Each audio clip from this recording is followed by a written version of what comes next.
Professor Marcia Langton, a key architect of Labor's voice, says newspapers have lied about her. We've lied about her. No, she says, she hadn't on the weekend said that Australians against the Voice were just racist and stupid. Well, apart from all the ones she thinks actually are racist and stupid. Have you got it? Because Langton is actually threatening now to call in the lawyers after the Australian paper on Tuesday reported comments she made at a meeting on the weekend. Under this devastating headline, since rewritten, no voters are branded racist, stupid by prominent Voice campaigner Marcia Langton. Oh no, she says, I didn't say that, but can we believe her denials? In fact, I always thought it was absolutely insane to appoint Professor Langton to co-author the report that designed the Voice and then put on the Albanese government's referendum working group to sell this Aboriginal-only advisory parliament that's meant to bring us reconciliation. Now, reconciliation from Langton, that's a laugh.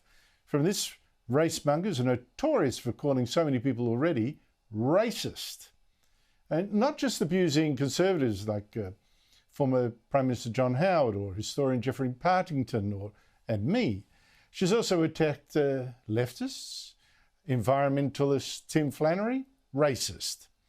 Feminist Germaine Greer, racist.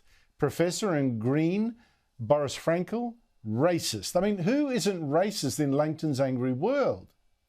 In fact, 3 years ago, Langton even abused social workers and police.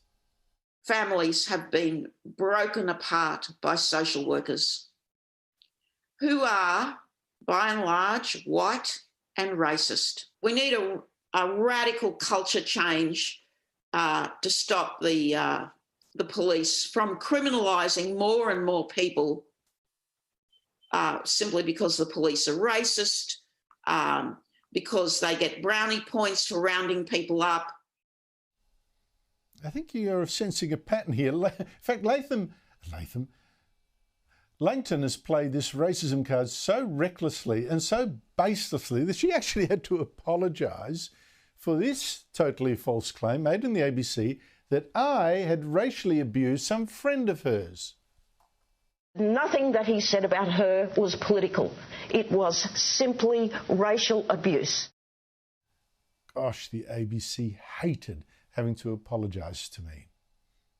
Later, Professor Langton publicly said that she does not believe Mr Bolt is a racist. She apologised to him for her comments, and as a result, the ABC also apologises for broadcasting her remarks. But this time she says she is innocent. She never called no voters racist and stupid. No, no, no, she told the ABC this morning. I don't believe that most Australians are racist. What I was saying was that the claims made by the No campaign are based in racism and stupidity. And to be fair, what Langton was actually recorded saying on the weekend was that it was the arguments of No campaigners that were racist and stupid, not the voters themselves. Every time the No case raises one of their arguments, if you start pulling it apart, you get down to base racism. I'm sorry to say it, but that's where it lands. Or just sheer stupidity. OK, so yes, the Australian's headline was not strictly accurate. But here's the problem. It's Marcia Langton.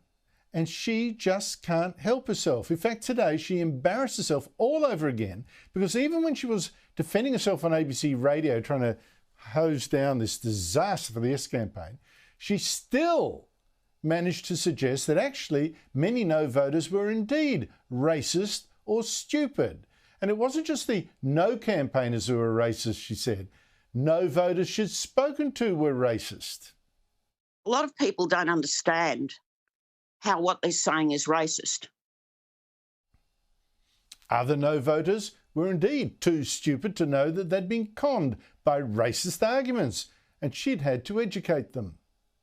So I kind of explained how, the inherent racism in the claim works. I thought it important to explain to her how she was being duped. Oh, those stupid No voters. I mean, racist and stupid then, OK? Just like the the headline had said. And of course, that's really what Langton does mean, because, you know, no voters must be racist or stupid, because Langton says they're swallowing the no campaign's racist and stupid arguments, right? In fact, a couple of months ago, Langton was much more explicit about what she really thinks of no voters, and this was at a University of Queensland gathering. The surge of racist nonsense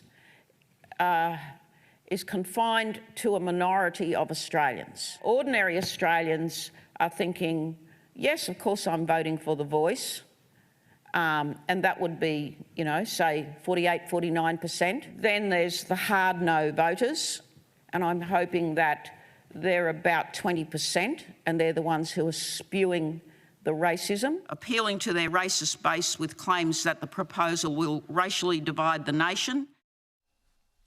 So as you can see, there are racists everywhere in Langton's angry gaze. All those voters, all those liberals, all those no campaigners, don't forget the social workers and the police, racists and stupid people. However much she now protests, we got her wrong.